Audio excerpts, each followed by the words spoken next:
V posledné dni sme zahltení politickou reklamou viac ako býva zvykom.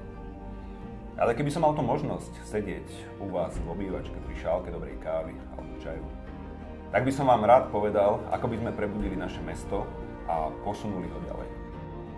Znížime daň z nehnuteľnosti a zastavíme nezmyselné exekúcie. Do Žiliny prídu investície a nové pracovné príležitosti. Seniorov vrátime do centra mesta a každé dieťa bude mať miesto v materskej škole. Učiteľom vrátime osobné ohodnotenie. Vybudujeme nové parkovacie plochy a parkovanie na sídliskách nebude spoplatnené. Začneme stavať byty.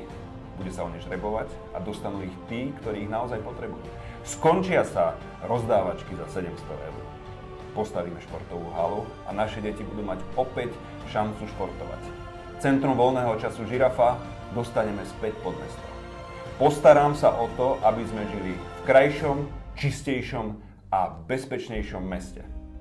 Volám sa Martin Barčík, kandidujem na primátora Žiliny a uchádzam sa o vašu priazeň.